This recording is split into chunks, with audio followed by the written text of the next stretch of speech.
교재 3545페이지 22편부터 37편까지 버리실 때의 기원시입니다. 물론 대적에게 버리시는 거죠. 이게 흐름을 보면 대적에게 욕보이게 하시고 여호와를 찾았더니 여호와께서 나타나시는 것처럼 보였는데 여호와께서 마치 약속을 내가 언제 했지? 이렇게 말씀하시는 것 같은 거예요. 그래서 이렇게 나를 버리십니까? 라고 하는 그런 상황이 된단 말이에요. 그리고 대적에게 더 맡기는 상황처럼 보이는 일이 진행이 됩니다. 이것은 조금 전에 말씀드렸던 대로 여호와의 이름 또 여호와의 말씀만 남도록 하시는 바로 여호와의 섭리라는 사실을 생각을 하시면서 보도록 하겠습니다. 22편부터 37편까지 나타난 이 기원시의 종류로 보면은요, 이렇게 돼 있어요. 간구하고 또 기억나게 해서 찬송하고 간구하고 앞으로 이런 상황에서라도 여호와 이름이 잘 지켜지기를 원합니다라고 하고 또 상황이 조금 풀리는 듯해서 여호와의 말씀 이런 것이다라고 쭉 설명을 하고 또 설명된 것을 이루시게 하기 위해서 간구하는 상황에다 넣고 간구하던 상황에다가 넣고 다시 하나님 이렇게 해 주십시오라고 하는 여호와의 이름을 뭐라 그래야 될까요? 이게 한 번 닦는 게 아니라 여호와 이름을 계속 닦는 거예요. 구슬이라면. 그래서 진짜 달아 없어질 정도로 여호와 이름을 계속해서 관리하도록 하는, 마음에 담도록 하는 과정이 22편에서부터 37편입니다. 자, 여러분 아까 19편에서 이미 우리는 뭘 시작했냐 하면 모든 천지 만물들이 누구의 영광을 선포하고 있다? 그리고 여호와의 영광을 선포하고 있는 것이라는 것을 확인했습니다. 그러면 지금부터 다가오는 일들은 외부에서 어렵게 하는 일들은 크게 문제가 될 거야, 안 될까요? 안 돼요. 이제는 누구 이름만 담겨 있으면 돼요. 여호와의 이름만 들을 수 있고 여호와의 이름만 생각날 수 있으면 됩니다. 자, 그게 여러분 22편에 보면 3546이에요. 다윗이 악한 세력에게 구원해 주시라는 간구를 노래합니다. 여러분 그 시 1편 시작하는 앞에 보면 다윗의 시 영장으로 지휘자라는 말이에요. 아옐렛 샤할에 맞춘 노래 이렇게 나오는데 이게 새벽의 암사슴이라는 거니까요. 이게 뭐냐 하면 아주 도움이 절박한 상황에서 노래를 부르도록 한 거라고 보시면 돼요. 쫓겨다니는 마치 암사슴처럼 상황이 아니라 금방 늑대가 나타나서 잡아 먹힐 상황이 됐을 때 그걸 이제 영장이 있으니까 이 지휘자가 있으니까 이 노래를 맞추어서 이게 아마 나중에 상황이 좋아졌을 때 아마 이게 불렀던 노래가 아닌가 이런 추측을 해볼 수 있습니다. 22편 1절 내 하나님이여 내 하나님이 어찌 나를 버리셨나이까 어찌 나를 멀리하여 돕지 아니하옵시며 내 신음하는 소리를 듣지 아니하시나이까. 이 내용에 보면 벌써 뭐가 나와요? 버렸다 이런 말이 나오잖아요. 그래서 이 제목이 맞는 거예요. 버리실 때 누가 버렸다는 거예요? 내 하나님이 나를 버렸다는 겁니다. 그래서 이 시편도 읽어 나갈 때요. 내 하나님이 나를 버렸다 이거보다는요. 내 하나님이 나를 버렸다. 그럼 누가 나를 버린 상황은 안 좋지만 누가 살아계신 증거는 맞아요. 내 하나님이 살아있다. 이걸 강조할 수가 있게 되거든요. 짧은 문장 하나도 어느 부분을 강조하느냐를 성령께서 주관하시는 거예요. 그러다 보니 맨날 아는 말씀인데도 여러분들 많이들 얘기하시잖아요. 저도 마찬가지고. 맨날 보던 말씀인데 어찌 이게 오늘 이렇게 새롭게 보이느냐. 그 본질은 사실 여호와 쪽으로 간다는 얘기예요. 그게. 평상시에는 그게 안 들어왔다는 거잖아요. 그걸 이제 시편의 이 긴 노래를 우리가 따라가고 있는 겁니다. 3절에 한번 보시면은요. 이스라엘의 찬송 중에 거하시는 주여. 여러분 창세기 12장부터 예를 들면 에스더까지 이스라엘 백성들이 찬송한 게 많을까요? 죽겠다고 고통스러워한 게 더 많을까요? 후자입니다. 그러면 이 말이 안 맞는 것 같잖아요. 이스라엘의 찬송 중에 거하신다는 말이. 그죠? 그런데 찬송을 누구 이름 기억하는 쪽으로 보면, 여호와 이름 쪽으로 가게 되면 이 말이 정확하죠. 아브라함 때부터 이스라엘의 여호와를 찾는 역사 속에 있었던 여호와여. 맞죠? 이렇게 정확해지는 거예요. 자.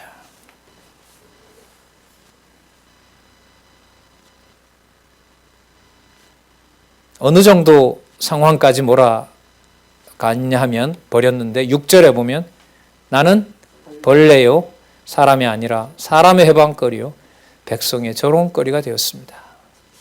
8절 저가 여호와께 의탁하니 구원하실 걸 저를 기뻐하시니 건져주실 걸 조롱까지 합니다. 너 한번 불러봐 여호와. 아마 구해주지 않겠냐? 예수님 조롱 당하시잖아요. 예, 조롱 당하시면서 뺨 맞고 침뱉음 당하고 뭐 갈대 얻어맞고 온갖 수치를 당하시는 거 우리 잘 아실 텐데요. 나중에 예수님이 기도도 하시잖아요. 나중에 자 9절이 킵니다. 이 모든 신음소리에서 몸은 버렸잖아요. 자, 몸 이전의 상황으로 갑니다. 9절 오직 주께서 나를 어디에서 모태에서 나오게 하시고 내 모친의 젖을 먹을 때에 뭐하게 하셨다? 의지하게 하셨다. 지금 이렇게 버리신 것 같아도 태어나게 하셨고 나에게 어머니의 젖을 물고 살아가도록 하신 것은 하나님의 언약 속에 있는 백성 아닙니까 우리가? 예, 그게 여러분 내 상황을 풀어달라는 게 아니죠. 지금 이거 보면 어찌하여 나를 버리셨나이까 대적에게 대적이 너무 힘든 상대입니다. 물리쳐 주세요. 이게 아니에요. 지금 흐름은 계속해서 말 한마디 끝나기 무섭게 누구 이름으로 가요? 여호와의 이름으로 가는 거예요. 그러면 여러분 간구를 하게 한다는 말이 맞죠? 맞아요. 10절에 보시면 내가 날 때부터 주께 맡긴 바 되었고 모태에서 나올 때부터 주는 내 하나님이 되셨습니다. 이런 거죠. 언약대로 언약 자손으로 태어나게 했으면 보호해 주셔야 되는 거잖아요. 그래야 여호와의 이름이지 않습니까? 이 말인 거예요. 이게 얼마나 머리가 상쾌해져요. 질문이긴 하지만. 제대로 된 질문을 만들어 주시는 것도 하나님이 해 주셔야 돼요. 그냥 부모에게 또 아니면 자기 기분에 맞지 않아서 막 그냥 자기 불만을 토로하는 것과요. 차분하게 진리의 기초를 두고 하나님한테 히스기야처럼 말씀을 펴놓고 하나님 지금 여기서 죽이면 저를 약속은 어디 갔습니까? 그렇게 여호와를 기억하게 하는 뭐하고 간구하고 안달복달하고 언달복달하는 그 뭐예요? 수준과 정도가 좀 다르다고 봐요. 그래서 여러분 가정교회의 기초를 두고 가족들 사이에 때로는 힘든 일이 생기는 것과 그게 전혀 없는 상황에서 그냥 그 가족들의 어떤 갈등 관계하고 저는 질이 다르다고 생각합니다. 여러분 대한민국이 기독교가 없는 상태에서 이러면 이 나라 노동강 옛날에 났습니다. 뭐 지역감정 해결하자고 30년 지났는데 더 노골화되고 있고요. 예? 이걸 이 안에 하나님의 살아계신 확증을 진리를 통해서 해주지 않으면 저 역시도 뭐 가족 분열이 여러분 가속화되는 우리나라에 보면 정치적 상황이거든요. 이게 뭐 도저히 나라는 통합될 수가 없는 겁니다. 그러게 보면 우리에게 일어났던 근간의 일들은 조금은 번거롭고 좀 힘든 면도 있고요. 좀 생각하다 보면 또 짜증도 나고 하지만은 장안중앙교회뿐만 아니라 지방에 있는 많은 교회들도 다 겪었잖아요. 다 겪었고 돌아오신 분들도 있고 돌아가고 싶어도 마음처럼 안 되는 분들도 있고 그 과정의 핵심은 날 왜 이렇게 안 풀어주냐는 게 아니에요. 성경은 여기 시편은 그때 주어진 그 상황에서 누구 이름을 기억하게? 여호와의 이름을 기억하게 하고 지금 이 기도처럼 날 나는 것도 여호와께서 태어나게 했고 어머니의 젖꼭지를 내가 문 게 아니에요. 여기 보면 뭐하게 하셨어요? 물게 하신 거예요, 여호와께서. 이보다 더 중요한 결정적인 증거가 어디 있을까요?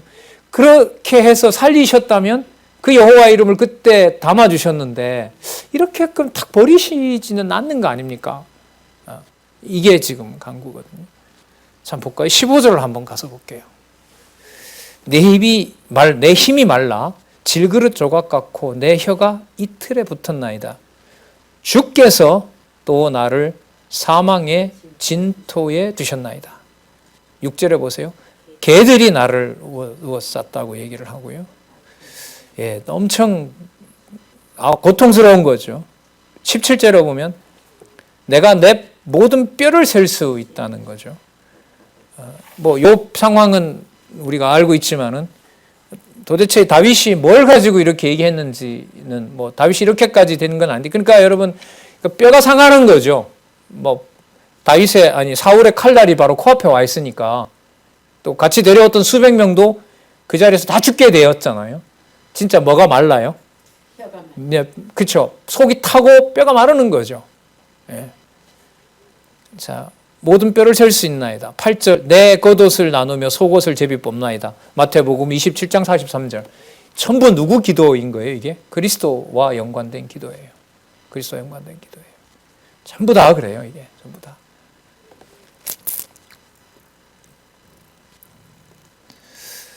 자, 20절 내 영혼을 칼에서 건지시며 내 유일한 것을 개의 세력에서 구하옵소서. 어떻게 아까 시작했냐 하면 날 때 저에게 생명을 어머니의 그 영양분으로 나를 살리셨고 그때 언약을 담아 주셨는데 이렇게까지 버리시는 건 좋을런지 모르나 그럼 여호와의 이름은 어디 가서 제가 찾아야 됩니까? 이 기도잖아요. 그러니까 누구 이름만 남게 돼 있어요? 여호와 이름이 남게 되는 거죠. 그럼 우리 삶의 어떤 형통하리로다라고 1편에 나오지만 2편에 형통하다는 것은 누구 이름이 늘 생생하게 여호와 이름이 대적에게 맡기든 욕을 당하건 버리든 그때마다 여호와 하나님의 이름이 언약 자손들에게 기억나도록 한다는 거죠. 그걸 견딜 사람이 어디 있느냐라고 물으면 누구에게로 가면 돼요? 따라서 성경은 우리에게 맞추면 안 된다. 바로 예수 그리스도다. 이렇게 되는 거예요. 그러니까 여러분 막연하게 머리로 아는 것하고요. 이걸 좀 물론 다 그렇게 깨닫게 하시겠죠. 하나님 깨닫게 하셔서 이런 감정 속에 막 겪었던 것 예상까지 하면서 내가 겪고 있는 상황까지 들면서 이건 안 돼. 못해. 라는 여러분 절망감 속에서 따라서 누가 오셔야 되는 거구나. 병든 자에게 의원인 그리스도가 필요한 거구나.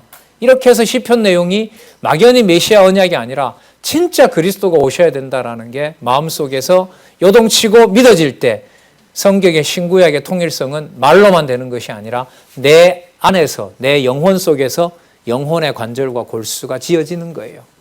그걸 말씀을 보는 걸 빼고는 안 된다는 거죠. 저는 그렇게 할 수 있도록 하나님께서 마녀 폐지의 연결고리를 만들어 주셨다는 거고요. 자, 또 어떤 연결이 만들어지는지 한번 보도록 할까요? 여러분 아까 그 대적으로 왔던 그 열방이 이방이 누구 이름을 부르게 된다고 아까 얘기했죠. 그렇죠. 여호와 이름을 부르게 된다고 했잖아요. 자, 그걸 생각하시면서 한번 보도록 하죠. 27절 한번 보세요. 22장 27절 28절. 땅의 모든 끝이 여호와를 기억하고 돌아오며. 여러분 창조 첫날부터 오늘까지 날은 날에게 밤은 밤에게 수많은 별은 별들에게 얘기했을 거 아니에요. 예? 우리에게 보이는 별, 몇 천년 광년 전에 떨어 있는 별, 그 모든 별들이 하나가 되면서 여호와의 이름의 그 영광을 선포하신 것처럼 이방 끝에서 왔던 난생 처음 보는 이방인이 누구 이름을 딱 불러요? 놀랄 일이잖아요. 이런 일을 지금 기억하는 거예요. 그러니까 열방이 대적이 아니라 대적들 속에 대적들이 욕보이고 있게 하고 버리는 도구로만 쓰는 것이 아니라 바로 누구 이름이 그들에게도 여호와 이름이 드러난다. 이렇게 기뻐하는 거예요. 자, 27 땅의 모든 끝이 여호와를 기억하고 돌아오며 열방의 모든 족속이 주의 앞에 경배하리니 나라는 다윗의 것이요. 28절 나라는 다윗의 것이요 여호와의 것이요 여호와는 열방의 주제이심이라. 그러니까 진짜 왕이 누구다? 여호와이시다. 여호와이시다. 진짜 왕이 여호와이시다. 그러면 아담에게 했던 3대 언약에서 실체로 오실 그리스도는 결국은 누구 이름으로 올 왕이죠? 아버지의 이름죠. 여호와의 이름으로 올 바로 그 약속인 것을 누가 지금 노래해요? 다윗이 노래하도록 하고 다윗과 또 다른 그 찬양대가 노래하게 하잖아요. 그러니까 누가 오기를 기다릴 수밖에 없어요. 그렇죠. 자기와 같은 육의 몸을 입고 오지만 그 몸은 한 번도 자기처럼 반역한 적이 없는 바로 그분이 오기를 얼마나 기다리겠어요. 자, 기도를 안 할 수가 없는 거죠. 자, 그렇기 때문에 어찌하여 나를 버리셨나이까? 버리신 그 자리가 뭐가 돼요? 여호와께서 살아계시고 대적이 여호와의 이름을 부르는 자리가 되므로 대적의 손에 붙여서 나를 버린 그 자리가 여호와가 생각이 나니까 그게 무슨 터가 돼요? 푸른 초장이 되는 거예요. 이게 22장과 23장의 조합이에요. 그 유명한 23편을 한번 가볼까요? 여호와는 나의 목자시니 내가 부족함이 없으리라. 고통스러울 때 이 노래는 좀 앞으로 삼가해 주시고요. 22편에 버리셨나이까 다음에 왜 23편에 푸른 초장이 나오는지 그 흐름이 기도하면 들어준다. 봐라. 22편에 버린다고 했지만 22편에 그렇게 기도하니까 23편에 와서 푸른 초장으로 만들어준다더라. 이게 아니에요. 아니에요. 어디에다 맞추셔야 된다? 여호와의 이름에 맞추셔야 된다. 자, 왜냐하면 3절에 그 대답이 나오기 때문에 그래요. 내 무엇을 소생시켜요? 내 영혼을 소생시키죠. 육체는 어디에다 맡겨놓고? 예? 육체는 어디에다? 대적에다가 맡겨놓고 육체에선 건질 걸 아무것도 없게 했고 아까 뭘 다 셀 수 있다고요? 뼈가 몇 개인지 다 셀 수 있다고 했잖아요. 이게 죽은 목숨인 거죠. 근데 영혼을 소생시켜서 내가 좀 비유로 들면 여러분 그 한 15년 전인가 그 패션 오브 크라이스트라고 하는 영화가 나왔죠. 아주 영화치고는 예수님의 그 죽으시는 걸 진짜 가장 생생하고 리얼하게 그렇게 만들었던 영화. 참 보기 힘들었던 거예요. 야, 내가 감독이라도 저렇게 할 수 있을 것인가. 그래서 제가 20편, 22편, 23편 설명하면서 그때 이제 그 공부하시는 분들과 했는데 그 영화 장면에 보면 예수님의 손을 이제 이렇게 놓고 박거든요. 이렇게 놓고 박아요. 그럼 이 뒤쪽으로 뭐예요? 못이 나왔을 거 아니에요. 그럼 그걸 다시 한번 엎어버려요. 그럼 예수님의 사지가 다 그냥 엎어지겠죠? 예. 그 버리신 거잖아요. 하나님의 그 기도로 보면. 근데 23편으로 보면 거기가 뭐라고요? 예? 푸른 초장이 돼요. 2절에 그가 나를 푸른 초장에 누이시며 쉴만한 물가로 인도하시는도다. 그 영화 장면을 떠올린 적이 있었어요. 그럼 10편, 22편과 23편의 연결은 전체가 보이지 않으면 할 수가 없어요. 그러면 무슨 말은 할 수 있느냐? 봐라. 버렸지만 기도하니까 뭐 한다? 푸른 초장 만들어주더라. 아니요. 기도 아무리 해도 안 들어주는 내용을 그럼 어떻게 설명하겠어요? 3절에 그럼 왜 그렇게 하시느냐? 답이 이렇게 나와요. 내 영혼을 소생시키시고 자 얘기도 합니다. 누구의 이름을 위하여? 그렇죠. 여호와의 이름을 위하여 의의 길로. 의의 길로.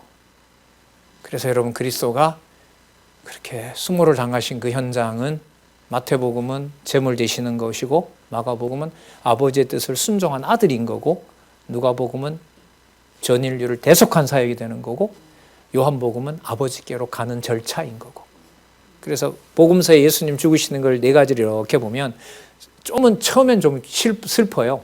막 침 뱉고 때리고 막 그렇게 한단 말이에요. 그런 내용들이 마가복음이나 요한복음 가면 그런 내용들이 안 나와요. 그러니까 무슨 뜻이냐면 그런 걸 문제 삼지 않는다는 거예요. 요한복음에 가면 빨리 가고 싶다고 한다는 말은 빨리 뭐 해달라는 말이 돼요? 죽여달라는 말이 되는 거잖아요.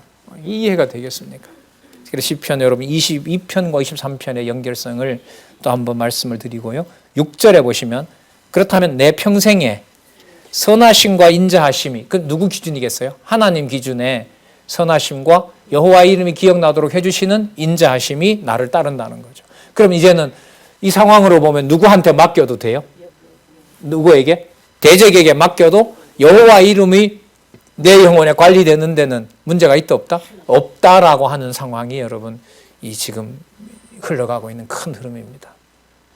그래서 여러분 이게 89편까지 긴 호흡이잖아요. 어쨌든 간에. 그래서 저는 이게 공부를 할 때 이 심정으로 보면 이쯤에서도 충분하다는 건데 앞으로 여러분 24편부터 해서라도 앞으로 한 50여 편 넘게 남아 있거든요. 그럼 이런 기대를 하죠.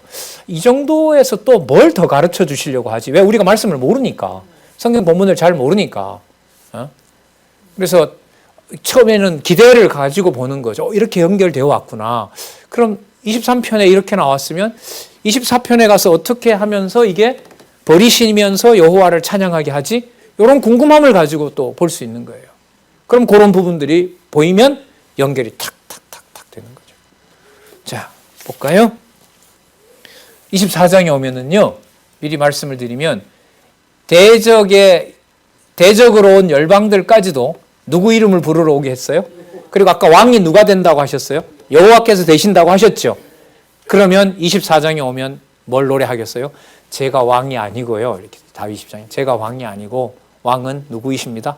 여호와가 왕이십니다. 그래서 너무 좋아요. 24편도 보시면 24편 6절 이는 여호와를 찾는 족속이요 야곱의 하나님의 얼굴을 구하는 자로다. 형으로부터 피해서 도망을 갈 때 사닥다리가 하늘과 땅을 연결시키면서 언약을 기억나도록 하셨던 바로 어떤 하나님?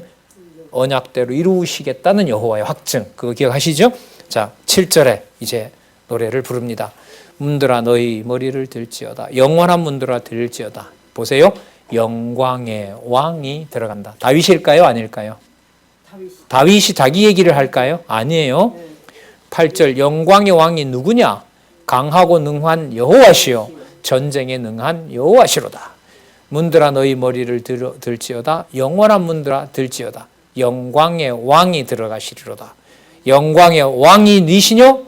만군의 여호와께서 곧 영광의 왕이시로다. 그러면 24절 이후로 24편 이후로 모든 통치는 누가 하신다? 영광의 왕인 여호와께서 하신다라는 걸 탁 잡고 넘어가셔야 돼요. 하나님이 없나 이런 왕이 죽은 거 아니야 이런 소리도 하시면 안 돼요.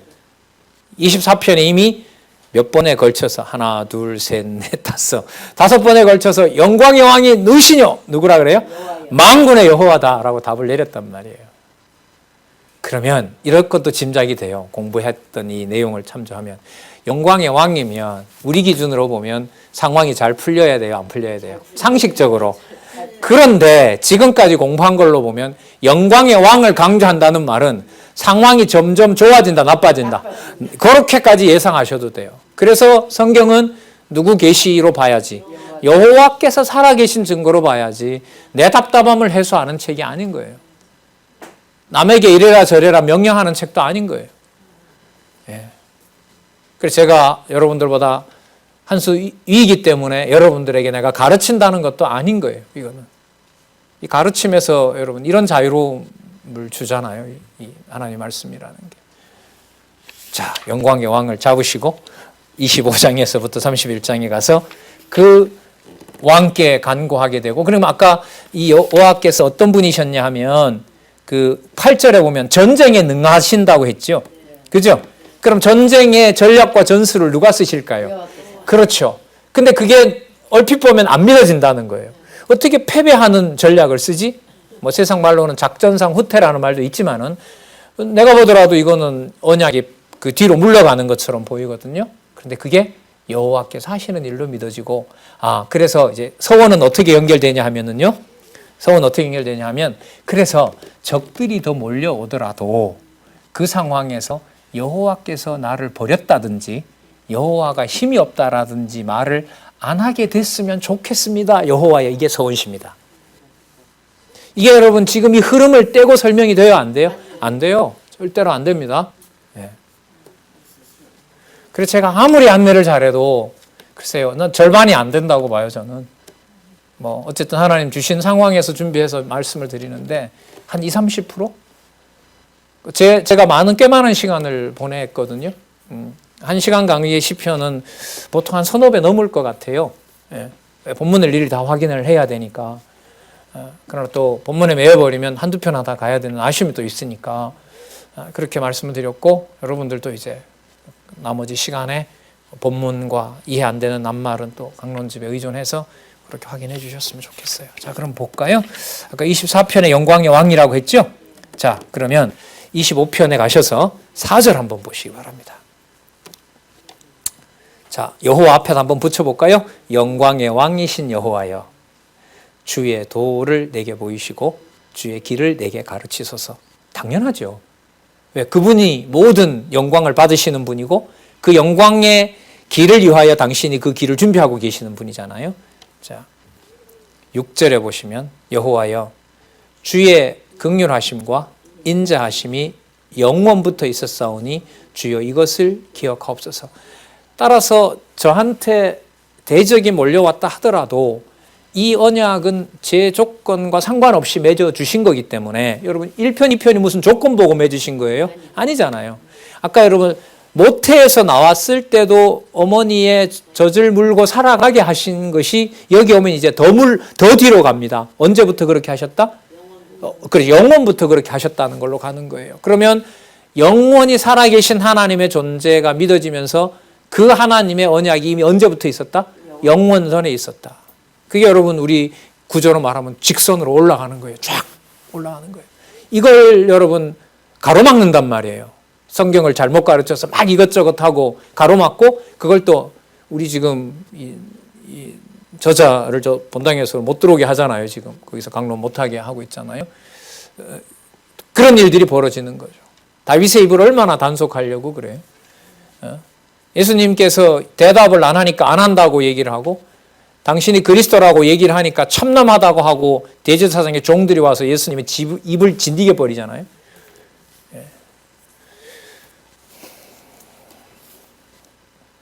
그러더라도 지금 이 시편의 기자는 그런 여호와의 이름이 기억난다면 바로 그곳이 나를 버린 자리가 아니라 뭐가 된다? 푸른 초장이 됩니다. 이 정도까지 끌어내는 거예요. 이걸 사람이 어떻게 만들어내요? 이런 기도를.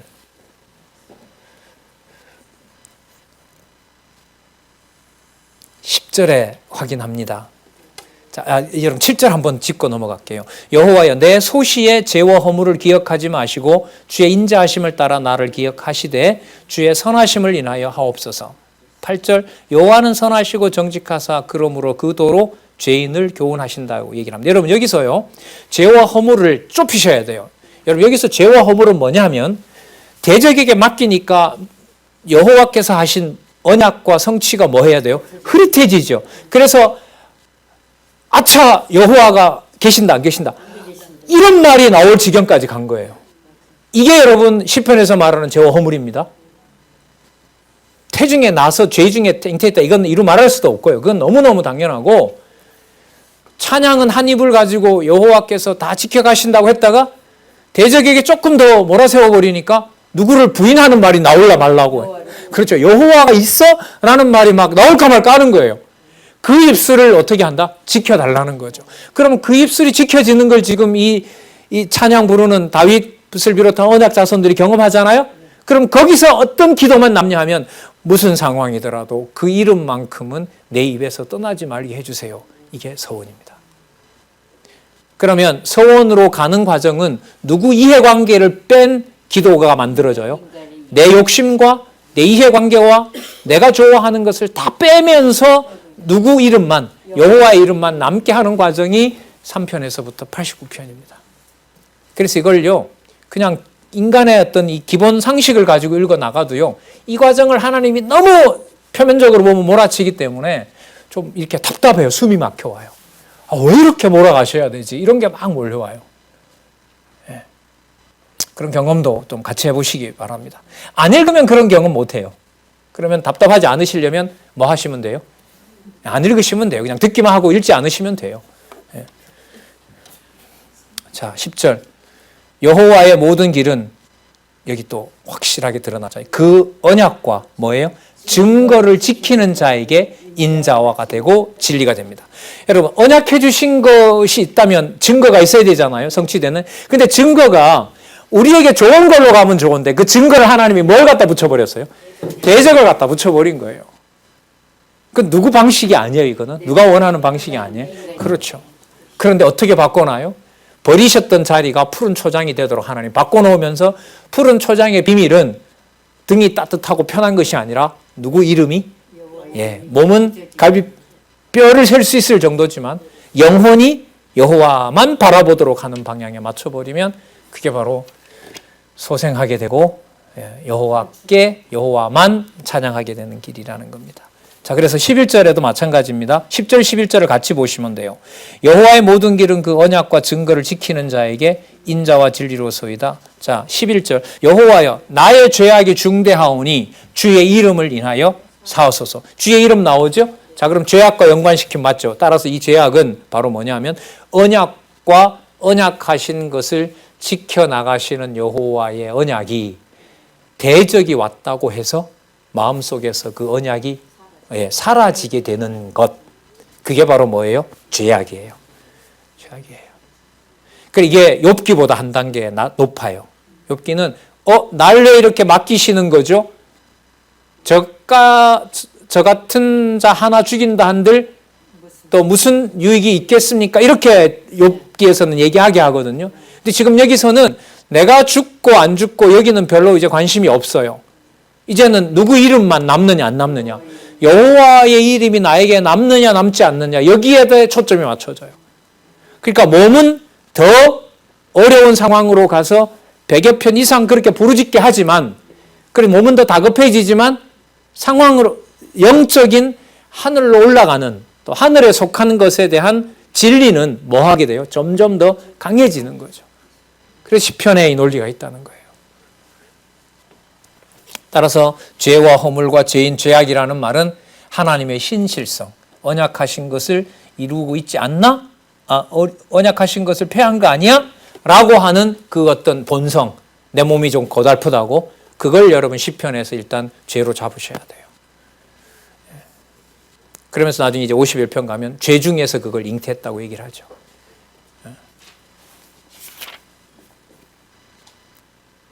자, 14절 볼까요? 25편 14절. 여호와의 친밀함이 경외하는 자에게 있으며 그 언약을 저희에게 뭐 한다? 보이시리라. 대적에게 맡겼지만은 언약은 뭐 한다? 보인다. 이렇게 되는 거예요. 보인다. 15절 여러분 그래서 보세요. 내 눈이 항상 여호와를 앙망함은 내 발을 그물에서 벗어나게 하실 것이미로다. 16절 주여 나는 외롭고 괴롭사오니 내게 돌이키사 나를 긍휼히 여기소서. 내 마음에 근심이 많사오니 나의 곤란을 끌어내소서. 15절 다시 내 눈이 항상 여호와를 앙망합니다. 여러분 대적이 오면 앙망할 수 있어요 없어요? 표면적으로 보면 없죠. 이럴 때 하나님은 어디로 가요? 내 영혼 관리로 들어가요. 어디에 선택했던, 아까 영원 전부터 창세전에 선택했던 것이 몸이 아니기 때문에 그 영혼 쪽으로 내 몸을 망가뜨리면서 영혼으로 위로 가지고 올라가는 거예요. 그래서 무슨 말이 그러면 돼요?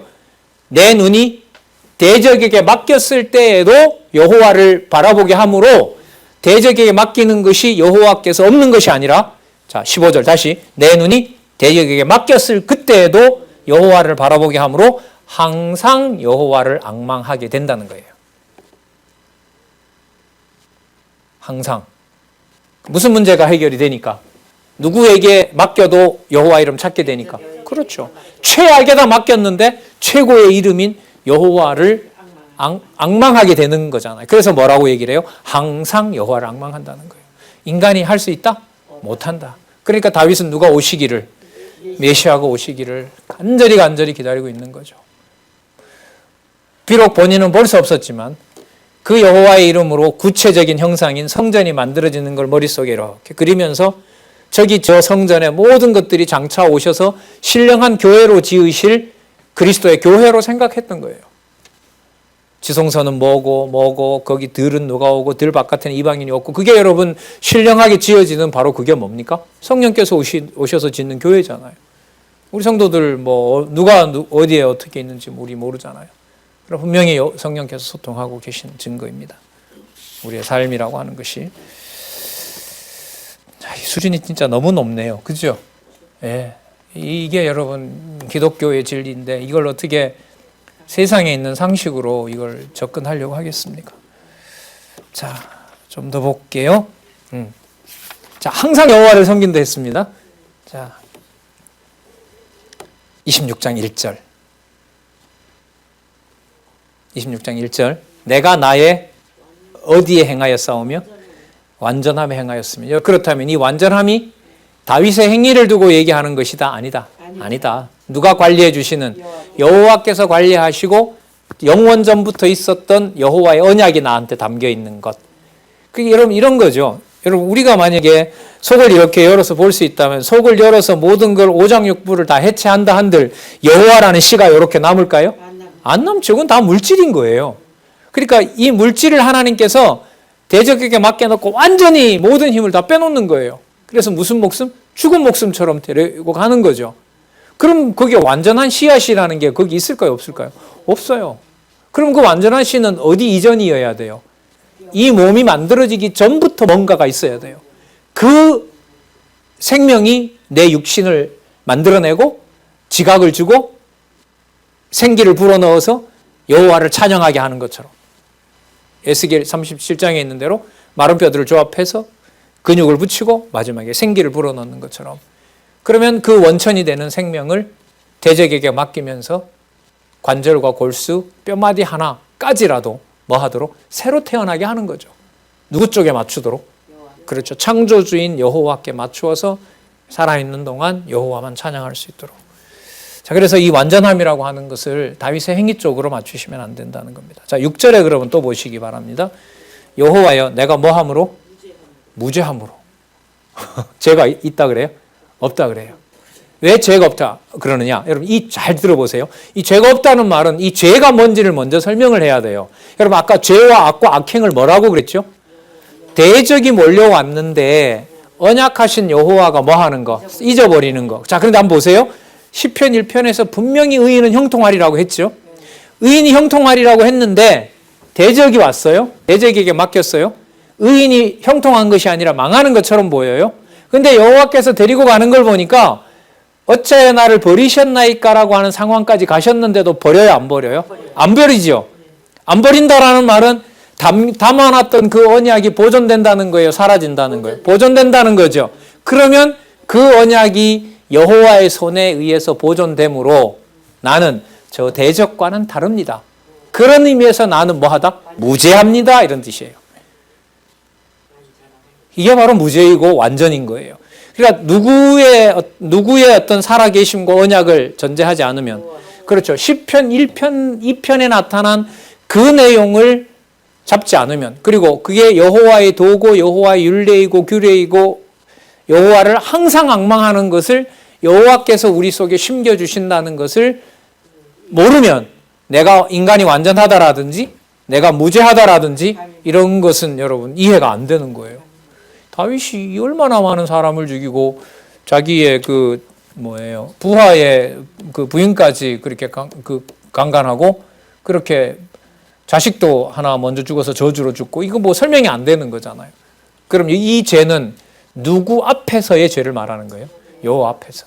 여호와 앞에서. 그러면 여호와 앞에서 죄는 내가 죄를 만들고 내가 죄를 사할 수 있어요? 없어요? 없어요. 그럼 이게 전적으로 이 말을 한다는 말은 내가 무죄하니까 뻔뻔해지는 것이 아니라 내 모든 조건을 다 포기하고 오직 누구의? 여호와의 언약이 있기 때문에 내가 있는 것이다라는 걸로 딱 정리가 되는 거예요. 그럼 이게 욥기에서 저를 왜 때립니까? 라는 것하고 수준이 같아요? 좀 높아요? 높죠. 높은 거예요. 그래서 여러분 이 단계인 거예요. 시편이 단계적으로 가요.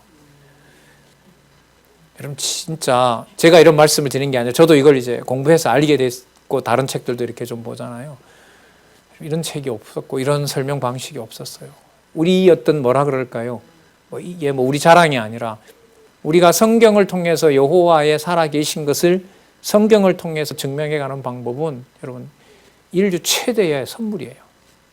없어요. 없었습니다. 자, 그러면 8절에 와서 여호와여 내가 주의 계신 집과 주의 영광이 거하는 곳. 다윗으로서는 이게 어디겠어요? 성전일 거 아니에요. 그죠? 그러면 이렇게 연결이 돼요. 다윗이 볼 때 성전을 왜 세워줬느냐? 언약이 나한테 보존되도록 언약하셨는데 육신의 몸을 가지고 있으니까 너무 몰아쳐 버리니까 여호와가 계신 거야? 언약은 뭐 해준 게 맞아? 이런 불신이 오잖아요. 근데 그걸 그대로 놔버리면 언약의 백성이 돼요, 안 돼요? 안 되죠. 또 불신했으니까 뭐 해야 돼요? 진노하고 심판하면 끝나는 거예요. 그럼 눈을 딱 들어보니까 눈앞에 뭐가 있어요? 성전이 있는 거예요. 거기 가서 뭐 하면 되니까? 거기 가서 뭐 하면 되니까? 속죄제 드리면 되니까. 그걸 또 그 방법을 누가 또 일러주셨어요? 어떻게 번제와 화목제 드려야 될지 여호와께서 알려주신 거란 말이죠. 그러면 무슨 말과 무슨 말이 6절에 나오는 내가 무죄하다는 것과 8절에 나오는 주에 계신 집 성전이 있는 것은 다른 얘기가 아니라 같은 얘기인 거예요. 그럼 이렇게 연결을 하면 되겠죠. 내가 무죄하도록 하기 위해서 여호와께서는 언약을 끝까지 보존하시고자 속죄하는 뭘 준비해 놓으셨습니다? 성전을 준비해 놨습니다. 이렇게 되는 거예요. 그러면 여러분 다윗으로서는 성전을 짓지는 못했지만 몰려서 막 여호와 있는 게 맞아라는 것까지 몰리게 되면 머릿속에 뭐밖에 생각할 게 없을까요? 내가 이렇게 불신하는 게 생기더라도 여호와는 이래도 버리지 않는다는 증거를 보여주셨다. 그게 바로 어디다? 여호와의 성전이다. 자. 그래서 11절에 또 얘기하는 거예요. 11절에 보세요. 나는 나의 어디 행하리니? 나의 완전함에 행하리니. 아, 놀랍죠? 자, 여러분. 그러면 이렇게 되어 있네요. 26편이 완전하다고 했고 무죄하다고 했고 자, 왜냐하면 주에 계신 집이 있고 주의 영광이 거하시는 성전이 있으므로 따라서 나는 완전한 자라고 약속해 주신 대로 성전을 통하여 나는 여전히 뭐가 된다? 완전한 자가 된다. 완전한 자가 된다. 여러분 이걸 다윗은 자기 스스로가 만들어낼 수 있다고 점점 깨달아 가잖아요. 그러면서 육신의 몸을 입고 그러면 이걸 이룰 자가 약속대로 오셔야 되잖아요. 육신의 몸을 입고 이룰 자는 없단 말이에요. 그러면 성전도 되시면서 왕도 되시면서 그 모든 행위가 아버지 앞에 100% 완벽한 순종이 돼야 될 순종하는 모습인 누가 오실 것? 메시아가 오실 걸 여러분 얼마나 기다렸겠어요, 다윗이. 또 창세전까지 계시도 보여주잖아요. 그래서 여러분 히브리서 11장에 가면 다윗만 기다렸다고 얘기하는 게 아니라 아벨에서부터 스가랴의 피까지 모든 구약의 선진들이 누가 오실 것을 그렇죠. 메시아가 삼직을 가지신 메시아가 오기를 그렇게 기다렸다는 거죠. 자, 완전함 이제 완전히 이해하셨죠? 누구 쪽에다 놓으면 이해가 안 된다 이게? 인간 쪽으로 놓으면 이해가 안 된다 이 개념. 자, 그러나 누구 쪽으로 놓으면 완전한 자가 되게 하신다. 그렇죠. 여호와께로 가면 여호와께서 완전한 자로 삼으신다. 자.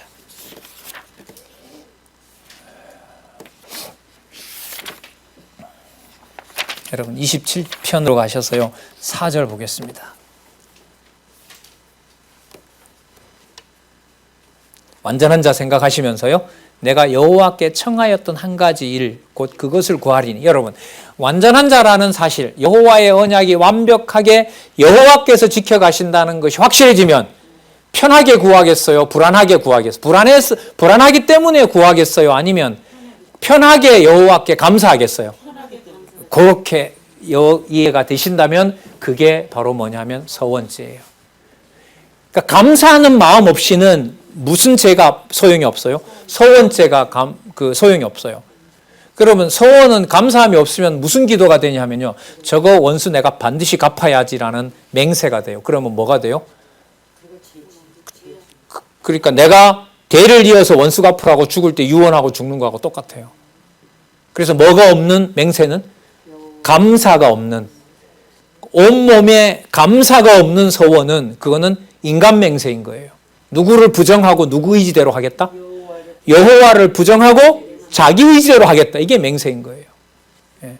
이 서원죄 때문에 무너진 저도 참 한때 무너졌었는데요. 수련회 가서 서원 잘못하는 바람에 많은 사람들이 있죠. 이 서원 때문에 넘어져서 서원했으니까 갚으라고 뭐 집 팔아서 내는 것부터 시작해서 뭐 목회 은사도 없는데 그냥 뭐 얼마나 많은지 몰라요. 이게 신학적으로 우리에게는 큰 문제를 일으키기도 했었죠.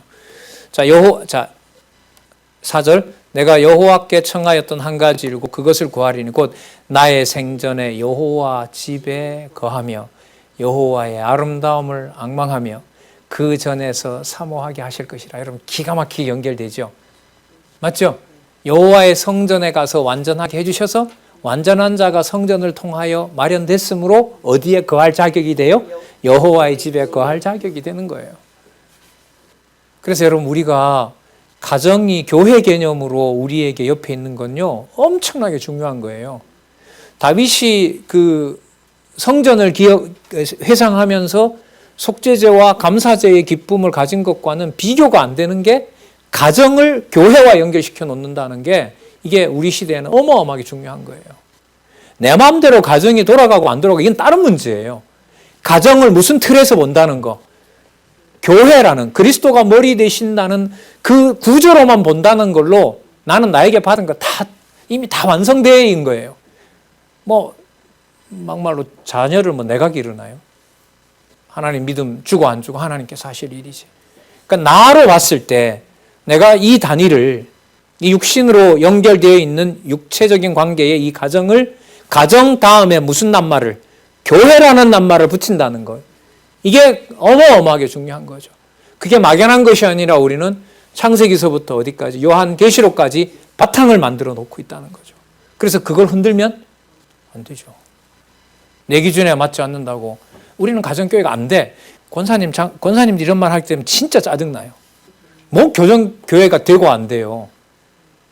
그럼 누가 못하겠다. 누가 관리를 잘못하고 이렇게 넘어가는 거예요. 아니잖아요. 지금 여기 보시면은 담겨있는 언약이 다윗의 자손인 또 야곱의 후손들에게 철저하게 관리되도록 하시는 것이고 그 관리하는 방도와 결과를 전부 성전으로 이미 예고를 해놓으시고 그곳에 가서 누구의 이름, 여호와의 이름을 부르는 그림자이긴 하지만 그 성전에 거하는 자신을 뭐라고 불렀어요? 완전한 자라고 불렀잖아요. 완전하다는 말은 여러분 아까 무죄한 자라고 했잖아요. 깨끗한 자잖아요. 그럼 우리는 실체로 오신 머리 대신 그리스도의 우리가 뭔데? 지체이기 때문에 그걸 내부터라도 나를 함부로 말하고 내가 볼 때 내가 별로 마음에 안 들잖아요. 살아갈수록. 권사님은 아니신 것 같아요. 권사님은 거울 보실 때마다 연수를 더 하시면서 나는 너무 아름다워 이렇게 하시. 저는 제가 불만이 많거든요. 거울 보면서 너는 왜 이 모양이냐 그런 건데 그게 여러분 뭐예요? 여호와의 신실하심을 거역하는 거죠. 여호와께서 방법을 몰라서 이 모양, 이 모습으로 지내게 하셨어요. 그 모양으로 지내게 하는데 누구를 생각하는 것은 끊지 않아요. 그렇죠. 이거만큼 더 분명한 증거가 어디 있어요? 예. 자, 그래서 여러분 요거예요. 4절에 내 생전에 여호와의 집에 거하며 여호와의 아름다움을 앙망하며 그 전에서 뭐하게? 얼마나 기다렸겠어요, 이 다윗이. 네. 그럼 우리로서는 가정을 내가 교회를 세우는 것이 아니라 가정이 하나님의 교회로 존속하는 것만 봐도 좋은 거죠. 돼도 안 돼도 여러분 그거는 내 이해 관계인 거지. 택한 백성은 가정이 유대인들처럼 실체로 오신 그리스도의 머리 되신 증거가 가정을 무슨 단위로 만들어 놓으신 거예요. 이미 교회로 만들어 놓으신 거예요. 나에게는 저게 누구네 집처럼 되고 안 되고 이런 문제가 아니에요. 아니란 말이에요. 그러면 가정을 교회로 놓고 참 성전의 주인 되신 그리스도께서 비록 나밖에 안 남은 것 같지만은 내가 이런 혈적 관계 속에서 누구의 이름을 계속해서 부를 수 있다? 여호와의 이름을. 어쨌든 뭐 우리 살아계신 육신의 부모가 있으니까 우리 남아있는 거 아니겠어요? 혈육도 남아있기도 하고 또 순서를 바꿔서 먼저 데려간 자식도 있기도 하고 생각으로 보면 딱 한 거죠. 그러나 뭐로 보면 다윗을 통하여 여호와의 집에서 여호와의 이름을 부를 수 있도록 해놓은 실체로 오신 그리스도를 생각하면 가정을 주시고 가정을 교회로 볼 수 있는 눈을 준 게 이 시대에 어마어마한 거죠. 그러니까 거기서부터 출발해서 은사교회와 양육교회로 나가야 되는데 우리 한국교회 보면 가정을 밀쳐버리고 밀쳐놓고 어디에 와서 교회요. 그렇죠. 여기에 와서만 이게 큰 문제였던 거죠. 이건 비성경적이었던 거예요. 자, 연결이 계속됩니다. 여호와의 집에 거하며 읽었었죠? 자, 그 다음에 여러분 28편 2절로 가겠습니다.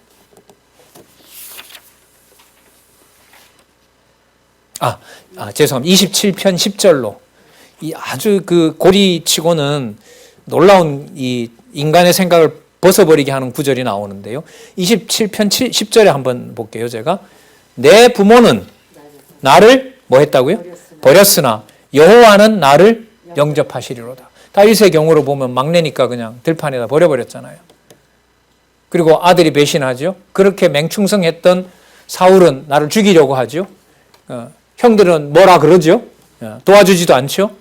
자, 내 부모는 나를 버렸으나, 자, 대적이 버리는 거는 참을 수 있어요. 그런데 누가 버려요? 부모가 버려요. 점점 참기 힘들다는 거예요. 어렵다는 거예요. 근데 어려운 게 지금 좋다는 거예요? 나쁘다는 거예요? 누가 거하는 여지가 생기니까. 예, 부모만큼은 내가 모셔놓고 부모가 나를 관리하도록 해야 되는데 그 관계를 여호와께서 다윗으로 보면 떼버린 거예요. 그리고 그 자리에다가 누구를 넣어버렸어요? 여호와를 그 자리에다 넣고 여호와를 영접하게 한 거죠.